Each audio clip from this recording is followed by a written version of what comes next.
زول في الاول انسوف يسون كنتي غير سوالين تمازغا مونتيفي اما الا ذي مازغا اما الا ذي قاد يناقن غير ثموت مرة اما الا ذي مالكان ذي لوروب نا عندها مثلا انسوف يسوني هي اذا ساقي سالفرح ذا مقران إذ نرزا غير ثمنات الشنويين ذا أد نبدو أساقي أنا ذي أد نبدو أسكفل سيون قخام كيكاد ألا دي روحن ذي نفقاون غير ثمناتاكي ذيون قخام يخدم يون مقارن مس رضا ذاكي ذي تيبازا ذا أنا نروح أد نولي ذي شوكولان قخام كاكي Azul, Ansoufik, c'est Graal Tamazra Montpellier. Marhaba, marhaba, vous êtes les bienvenus. Donc nous allons essayer de visiter aujourd'hui votre maison d'hôte Acham Invigaoun. Oui, je vais vous présenter aujourd'hui mon atelier de céramique et de poterie et en même temps la maison d'hôte Achenouit où les deux activités se complètent. Pourquoi il y a la céramique juste à côté? Il y a la céramique juste à côté parce que dans le principe de la location de la maison d'hôte, les gens bénéficient d'une séance de poterie céramique gratuite, donc qui est inclus dans la location. Donc à chaque fois qu'ils louent pour une nuitée, ils ont une séance de poterie céramique. Des fois on fait des lampes à l'huile, on fait des tableaux, on fait des dessins, etc. Voilà. Donc tous les objets anciens. Oui, surtout les objets anciens, parce que j'ai plusieurs brevets de restauration de pièces antiques, romaines, gréco-romaines, gallo-romaines. Donc voilà, je fais bénéficier les gens qui viennent ici pour sortir du cadre, pour sortir de la monotonie, pour qu'ils fassent des activités, je dirais, culturelles et artistiques.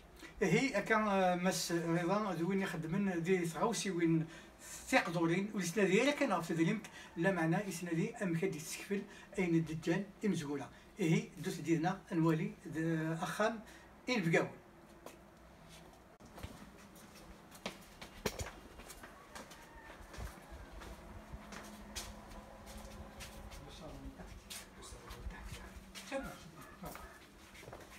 Pour les passionnés de nature, nous avons installé ici une volière où il y a des pigeons, et ça fait partie de l'animation culturelle qui suit la maison d'hôte.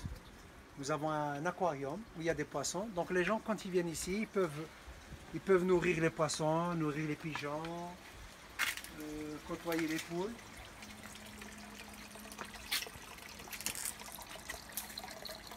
Ceci est un four-puits.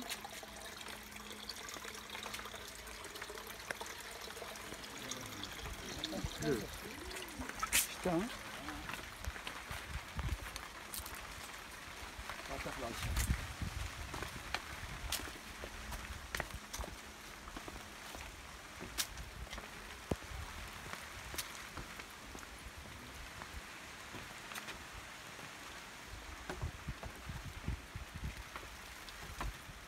Alors pour se relaxer, nous avons réalisé une acha, une hutte, avec du 10 selon les méthodes traditionnelles, avec toujours du torchis, avec de l'argile, de la paille.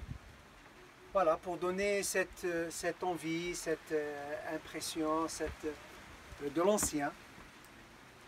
Voilà, tout ce qui est ancestral. Et même on présente pas mal de produits.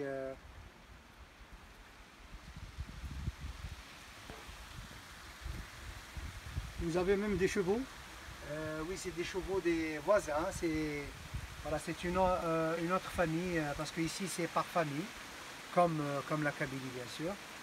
Donc là c'est une autre famille qui a ce terrain, et ils ont des chevaux.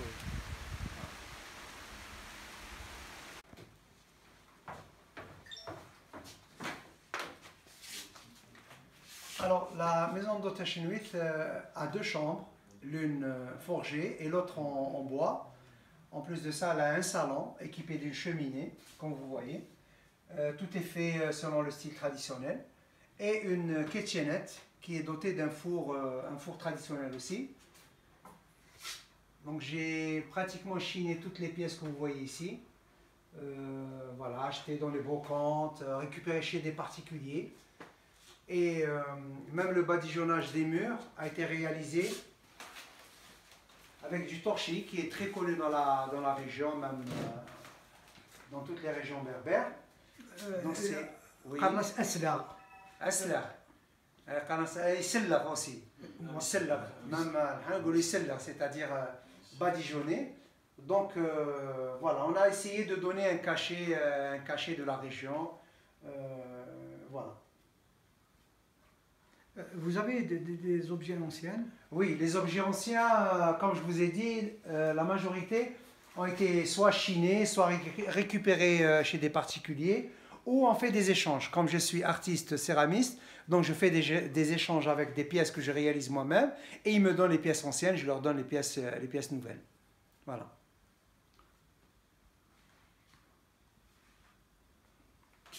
نسعى تزغلوت أضلاع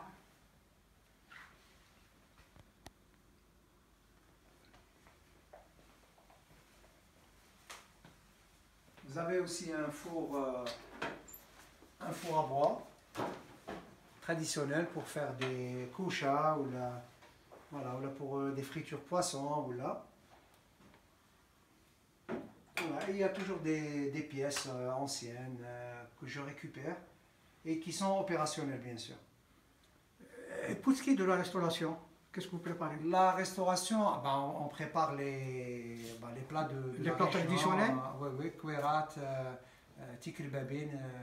Sinon, parce que je sais que l'alimentation des Chinois généralement est à base végétale. Donc on utilise beaucoup de végétaux, le merdila, le selq, etc. Voilà, donc nous avons trois possibilités, soit que les gens fassent à manger eux-mêmes, soit qu'on leur fasse à manger, ou nous avons une petite convention avec des meilleurs restaurants de Tipaza, voilà, qui font service de traiteur. Voilà. Monsieur, comment vous avez eu cette idée?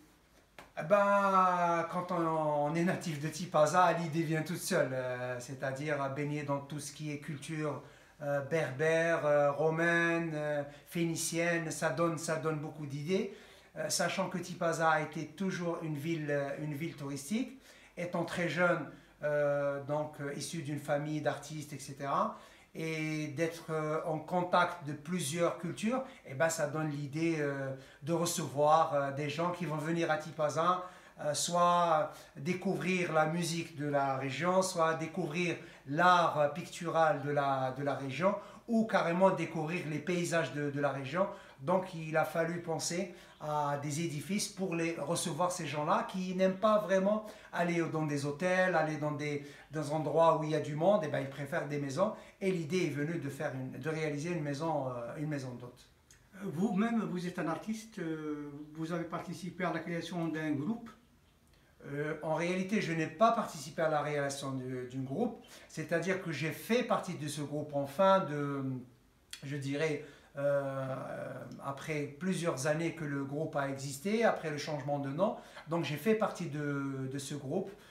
Voilà, j'étais organiste, une fois bassiste, etc. Et c'est le groupe Azrael, dont Ammar Azrael, qui est très, très connu.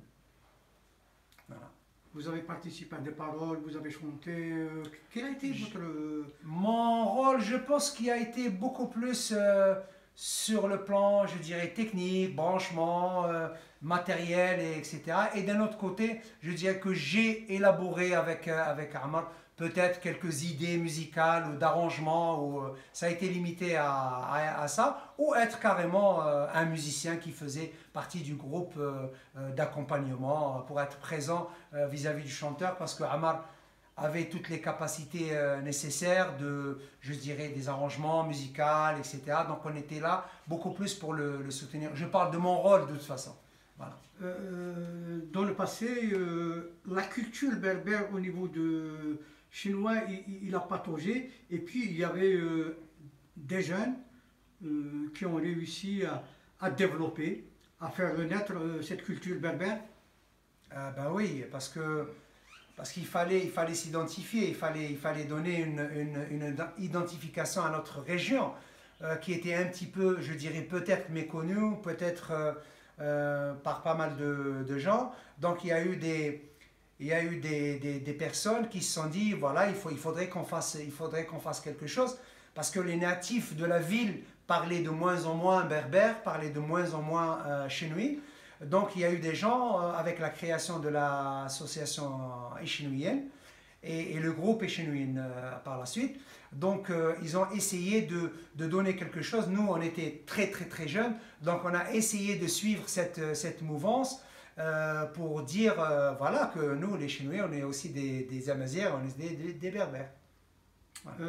Il y a des poèmes, il y a des anciennes chansons qui ont été reprises, qui étaient dans le tiroir et puis qui ont été ressorties.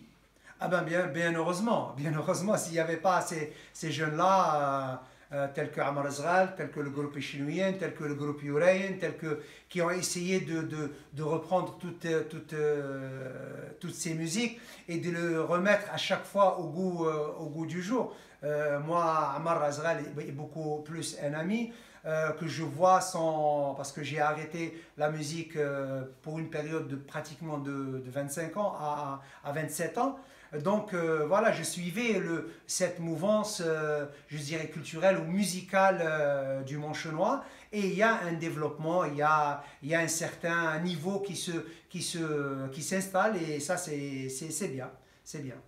Il y a Abdelkader Bouchlaoun. Oui, effectivement, Abdelkader Bouchlaoun, c'est pas quelqu'un qui est né aujourd'hui, c'est quelqu'un, je dirais, culturellement, ou je ne sais pas si je peux utiliser ce mot, voilà, que moi, il m'a vu naître en tant qu'artiste, il faisait partie, c'est un des membres fondateurs de l'association Échinouienne, et je pense que je ne me trompe pas.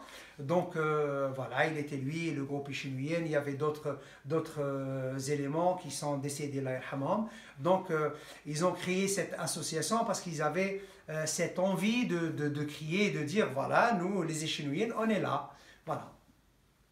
Il a donné un bon souffle pour la culture. Je pense qu'il a donné pas un bon souffle parce qu'à un certain moment, je dirais les années 80, moi j'étais très jeune, donc les gens s'identifiaient peut-être à d'autres cultures, à d'autres, je dirais, à d'autres mouvances qui existaient en ce temps-là, et puis que ces gens-là, tels que Abdelkader et les autres, se sont dit qu'il fallait faire quelque chose, qu'il fallait dire voilà que nous, les Chinois, on avait une culture, on avait une identité, pardon. Nous avons des chansons, nous avons des poésies, voilà, telles que par exemple Farid aussi, qui était Farid Wahdadou, qui est un des poètes, et ben, qui ont essayé de donner un coup de souffle à cette culture. C'est dans cette perspective que vous avez lancé cette maison d'hôtes? Bien sûr, ça a été, je pense qu'avec la bénédiction de tout le monde. C'est vrai que moi, j'ai pas eu la chance, je dirais, parce que j'étais élevé dans la ville. La ville a subi plusieurs, je dirais, influences. Donc on parlait de moins en moins berbère, on parlait de moins en moins culture amazigh.